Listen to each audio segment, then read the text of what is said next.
The day has finally come. The Workhorse Pits 1975 wagon is here with the new counterweight, and I can't wait to show it to you guys. Let's check it out.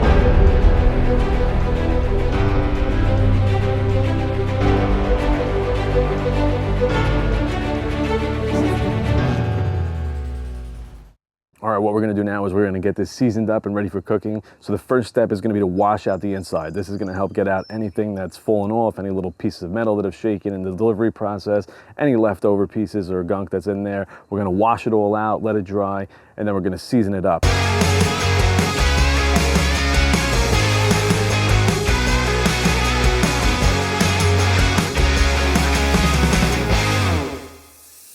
All right, so now that we've hosed off the entire inside, we've let it dry, we're gonna hit it with some PAM. You can use any cooking oil, any fat, beef tallow, avocado oil, whatever you like to use on the inside of your smokers, you can use that for now. We're gonna get it up to 275 degrees. That's recommended by Workhorse Pits themselves for 4 to 6 hours. Now, I usually do it a little higher, but I wanna follow the process that they recommend and see, and they said that the metal will actually get acclimated to the lower temps better, and over the 4 to 6 hours, it's gonna burn everything off.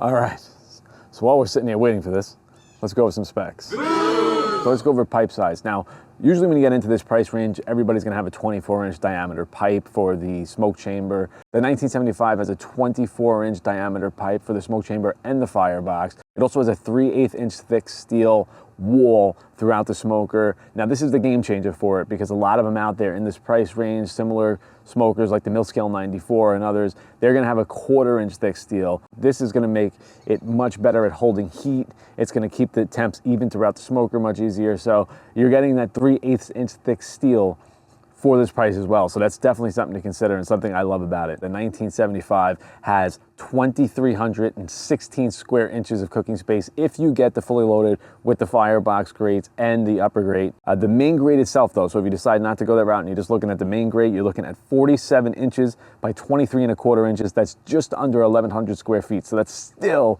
a ton of cooking space. The top rack, if you decide to go that route, is 40.5 inches by 15 inches, and there is a lot of clearance above that. So it's definitely a usable grate. It's definitely worth it in my opinion. And then when you also get the firebox grate for searing steaks and just getting those grills going, 26.5 inches by 23 1/4 inches. So on the main cooking grate itself, you can handle 4 briskets or 8 to 10 Boston butts. So a couple things to notice here. When you get the base model, the stock model, you're gonna get 2 tell-true thermometers on the smoker, 2 on the bottom, 1 on each end. And then if you step up to the fully loaded, you're gonna get 4. As far as the casters, again, you're gonna get 6-inch casters if you go with the caster route. They're rubber casters, they're nice, they roll well, I've used it. You know, if you wanna get it across the grass, a little piece of plywood and it'll go right over it. The wagon obviously is gonna make that much easier for moving around and pulling around. You got the handle, you got the giant tires that you see on lawn mowers and things like that. So that's gonna help you pull it across, you know, different terrains a lot easier. But you're also gonna get the size that, you know, is gonna take up a lot more space. Also with that model, with the casters, you're gonna get the wood rack on the bottom, whereas with this, you just have the pipe that's going across it and you're not really gonna be able to put wood, so you're gonna have to store wood elsewhere. You know, you can put a few on top of the firebox, but otherwise you're gonna need somewhere to store that wood. The smoker comes seasoned already on the outside, not the inside. The outside with a linseed oil coating. It is beautiful. It has a nice patina color to it. All right, so we seasoned it for about 5 to 6 hours at 275, like recommended by Workhorse. We used 12-inch length splits and about a soda can in diameter size. That's what they recommended as well. And I tried some longer splits, I tried shorter splits, and actually that's pretty much on the money. It's gonna keep those temps consistent. It's gonna burn well. It actually does really well with the size of this firebox. Again, we have a 27-inch firebox, so it does really well in there. So they recommend 12 to 15-inch splits and about 3 to 4 inches in diameter. We've now seasoned it up. I've given you all the specs. I've given you everything. I love this Workhorse Pits 1975. I've used them in the past, but I've never actually had the wagon. I didn't have a counterweight. I do really like them if I want to move it around the yard. So the wagon is huge benefit in my opinion. If you're just going to leave it on the patio and you're not going to move it around, then I would definitely save the money and get the casters and get the wood rack on the bottom because it's nice to be able to just store your wood underneath. So this is the brand new counterweight that comes as an optional accessory. It's about $250 on all models of the 1975. I highly recommend it if you've seen any videos in the past of people trying to lift this bad boy up. This, again, this is 3/8 inch thick steel. It is extremely heavy and it is tough if you're not strong enough to lift this thing up. So it has the 1975 cut into it. It's, I think, a great addition. I think it looks nice. Didn't really love the design at first when I first saw it, but now that it's here in person, I actually really like it, and it works well. Let me show you. So again, if you've watched other videos, I recommend jumping around, finding other people trying to open these, but this is easy. I mean, this is nothing. My wife can open this thing, no problem. Now, this door is 10 times harder to open than this one. I mean, if you really gotta, you know, I'm not, that's what, wait, so, you know, you wanna obviously swing it open, but this is heavy.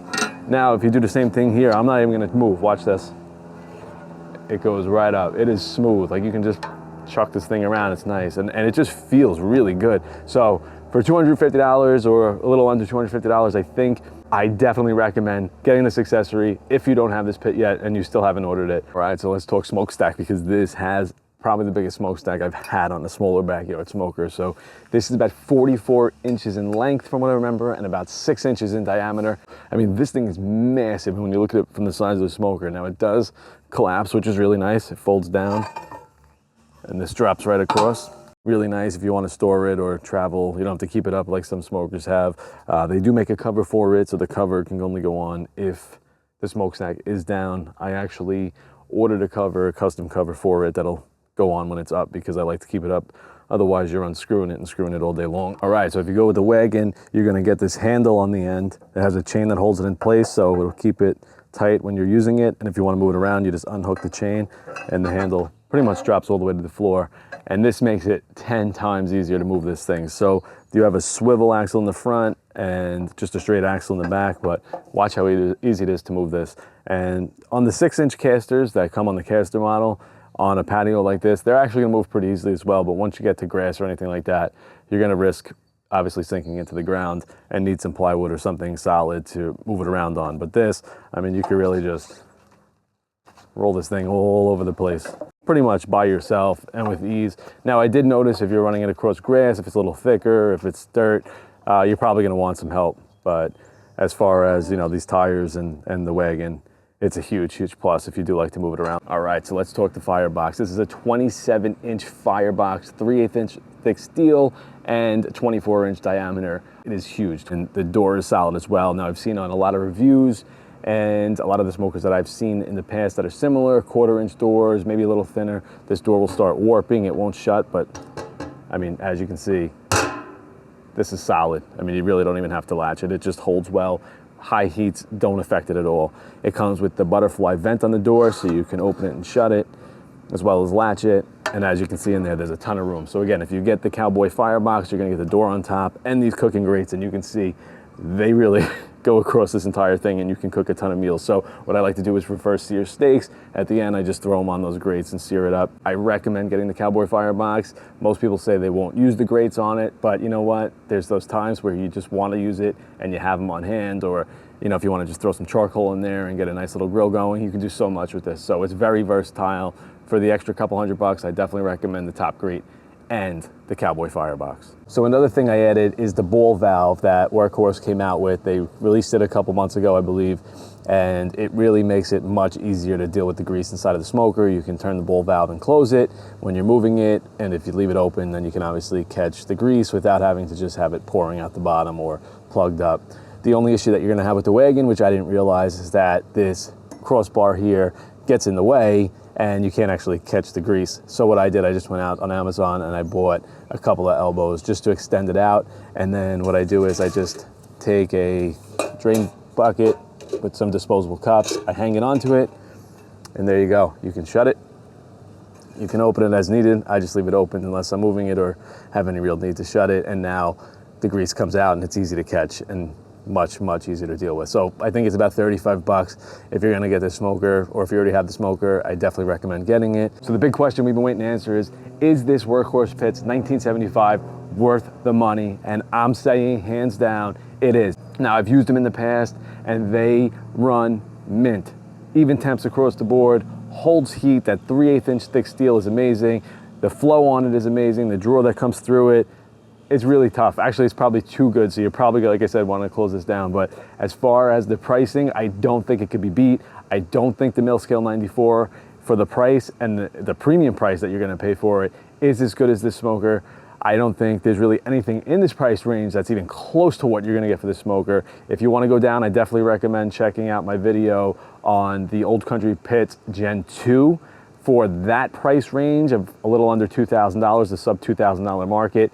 That's probably the best smoker that you're gonna get, so I'll put a link to it up here. Definitely check that one out. But if you're looking for something real deal that you can have for a lifetime, that you can pass down to your kids, that you can cook some amazing, amazing barbecue on, and a lot of it, then this, in my opinion, is going to be the best smoker that you can get in this price range, and probably even in higher price ranges. It's still worth the money. Even if this smoker, with everything that came on it, was $6,000, I think it's still worth the money, and I would still invest that much money into it. So yes, the answer is yes. I think for the money, this is the best smoker that you're gonna get. All right, so that's it. That's the review. Again, I love this smoker. Thank you so much for checking in today. If you have any other questions, leave them in the comments and I'll do my best to get them answered, or I'll reach out to Workhorse and get them answered for you. Again, thank you so much. Please consider subscribing. Please like this video, and I'll see you in the next one. Thanks so much, and God bless.